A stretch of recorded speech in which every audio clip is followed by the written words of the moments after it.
is that they cut out all the UV light and it heavily distorts the light spectrum. So we really want full spectrum light because it allows us to absorb vitamin D. Light, it's so important for like blood sugar regulation, immune function, even optimizing your gut microbiome. All of that is, depends on the sun. So what I would recommend when out in the sun is I do think that if you're out for like a really long period of time, you should have sun protection. So there's different foods that can protect us, like vitamin E, vitamin C, zinc, iodine, vitamin A, saturated fats like butter. Those are all going to protect us from the UV light. So if you're going to be out in the sun for a while, I do recommend upping like the antioxidants, especially vitamin E and vitamin C. In addition, I like wide brimmed hats. If you need to do the sunglasses, I would recommend a neutral gray tint, because the neutral gray tint actually cuts down on the visible light spectrum. So then you're making the spectrum more balanced by cutting down on both the UV light and the visible light spectrum. So the gray lenses are good for people that have like light sensitivity, because it cuts down on the visible light spectrum a lot. They always blame like pterygium on the sun, but they found that there was like this study done on the Cree people, and they didn't live in like a tropical climate, but it was like a lot of ice and stuff, so they were getting a lot of, I guess, reflection from the sun. But they were wearing like these wraparound sunglasses. Like they were wearing like heavy duty sunglasses, and they actually had a really high rate of pterygium in that community. So it definitely isn't just the sun. There's definitely a lot more at play there. The sunglasses even work because then you're just distorting the light spectrum and causing other damages. So I think mitigation and, protection with your diet and mitigation with things like hats is like the best solution. Ideally, there could be like a better sunglass made, maybe like if there's like only 50% of the UV rays cut down and then a gray tint over that. But it seems to me like all the sunglasses cut down on 100% of the UV light. But I think, people are not doing the right thing with the sun. So they're not properly fueled with the proper nutrients to protect them. That's one of the causes. They're wearing sunglasses all the time, which is making the spectrum so uneven.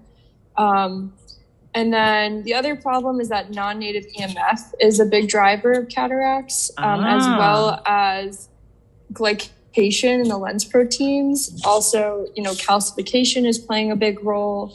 The depletion of the antioxidants in the eye. So the main ones are vitamin C and glutathione. Those are the two main antioxidants that are protecting against the cataracts. And those are being depleted with diet and things like that. Diabetics get cataracts a lot sooner because the blood sugar dysregulation is driving that. And then people that are exposed to radiation too. So that you see like radiation type, there's different types of cataracts. That's what people don't really know, is that there's different cataracts for a diabetic. You can see like a special type of cataract if someone's diabetic. You'll see there's a different type of cataract that you see with radiation poisoning and things like that. So iron is a big cause of oxidative stress. And I actually do like bioresonance eye scans, and I often see iron coming up on people's eye scans because it's causing a lot of, especially to the eyes, they're super susceptible. So because they have a really high metabolic rate.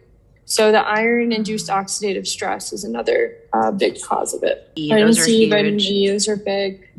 B vitamins are going to be really important, just for like the metabolism and supporting your thyroid function.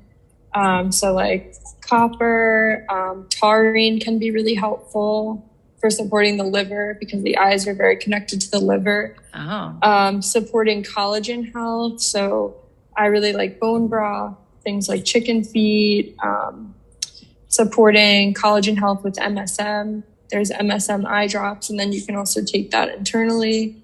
I really like TUDCA to support the liver. So all these things that you can do, like castor oil packs, it's really going to help keep your eyes healthier for longer. Iron basically causes a lot of oxidative stress in the eye because we're all exposed to like excess amounts of it in the food. A lot of people grow up on the fortified food, especially if you were eating cereal. As like all of that dysregulates the copper regulation, which impacts ceruloplasmin and vitamin A status. And we know that vitamin A is super, super important for the eyes. Yes.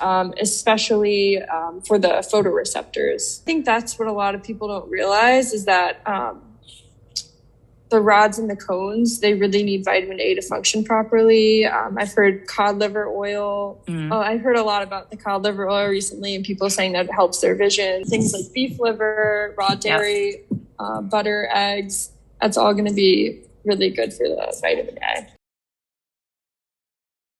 I think it depends on your thyroid function, right? I think there's probably a sweet spot for everyone, but depending on your thyroid depends on how much you need. Also depends on how much sun you're getting. Yes. Since the vitamin A and vitamin D are kind of on a spectrum.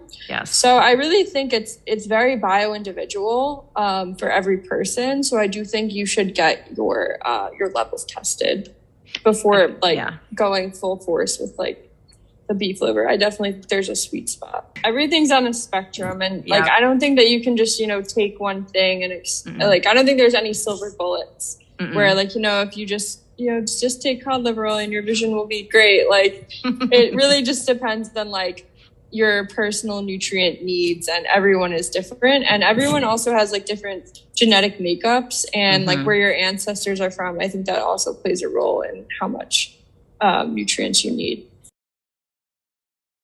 Yeah, like the Visine's really bad because what it does is it constricts the blood vessels so that you're not having as much blood flow. But then after doing that, the body tries to compensate for it. So there's a rebound effect, and then the blood vessels dilate even more than before because now it's like, oh no, like rush all the blood in because we were just getting less blood than we needed.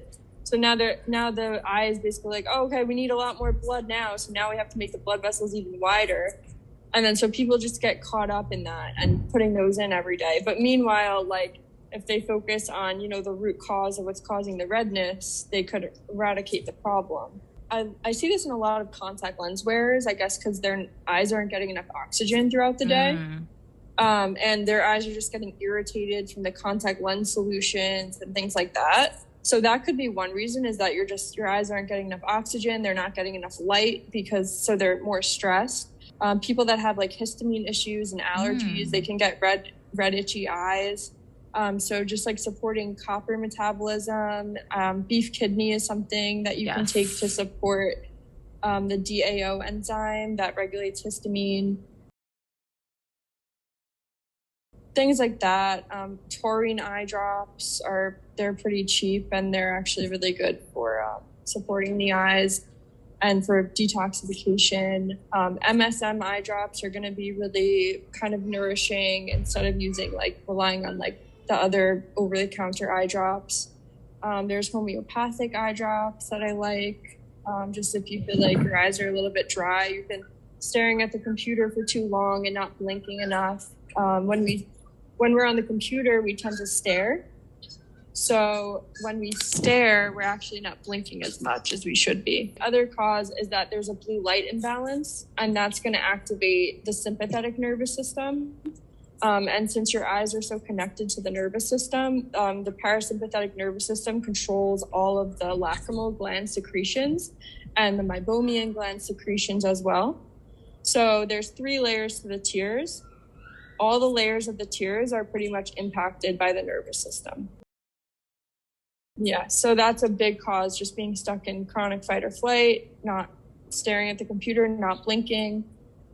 Is it a really dry environment? Is there mold? A lot of people who live in moldy environments, they get like clogged glands over here. They get redness. If you're waking up a lot like that in the morning, you might want to look into your breathing, how you're sleeping. Are you breathing through your nose or your mouth? if you're mouth breathing, that can cause more dryness in the morning. So I would, just look into things like that, optimize your environment, getting an air purifier. Yeah, so I don't really like LASIK just because it's a stress. It's a huge stress to the visual system. Any surgery is. It's really going to disrupt the vitreous. It puts you at more of a risk for dry eyes because it's cutting the corneal nerves. It's also, when the flap heals, it's held down by a weaker scar tissue. So it puts you at risk at any point. If you ever get hit in the eye or anything, the flap can dislodge. And that can impact your vision. And then also, if you think about it, if you're impacting the vitreous, you're putting yourself at a higher risk for getting cataracts earlier. And then you're putting yourself at risk for a posterior vitreous detachment. Wow. So they found that people that have LASIK have more of a risk for that. Yeah, because if you're changing the thickness, basically, that's what you're doing. You're creating a thinner surface on the eye. That's going to have some impact on the wavelengths of light. So I think it is related to depression, too. Whenever I do like an eye scan on someone that had LASIK, the bioresonance machine will tell me like how stressed their eye is. And oftentimes the eye is like very stressed. So one of the areas that I see being very stressed with LASIK is actually the vitreous. So for the vitreous to be healthy, you need structured water. So I would really focus on structured water, getting, UV light in the eyes, because that helps to structure water in the eyes, and just really keeping up on like the antioxidants and the food and increasing circulation. Working on relaxing your eyes. There's different exercises you can do, just because your eyes really control the nervous system. So a lot of people don't realize that like people heavily rely on your visual system. And so a lot of the nervous system stress is stemming from the eyes. So if you're clenching your jaw, right? Like if you have, pelvic floor, if your pelvic floor can't relax, all of that is related to whether or not your eyes are able to relax. Learning how to relax your eyes can really help relax everything. Even just like doing some vision exercises to strengthen your non-dominant eye, because all of us have a dominant eye. You can actually test this out. If you put your hands together and you make a triangle. Okay. And then like, let's say I'm like focusing on the cloud. Okay. If you just don't focus on the cloud, but center it and then just bring it toward your face, I always go to my right eye. So I'm right eye dominant. So basically you center it and then you look at the object and then just slowly bring it toward your face while you're keeping the object centered. The thing is that if you're right eye dominant, you're more likely to have a left head tilt. And then you're more likely for your jaw to go toward the dominant side. So if you strengthen your non-dominant eye, that can have like benefits on like your posture.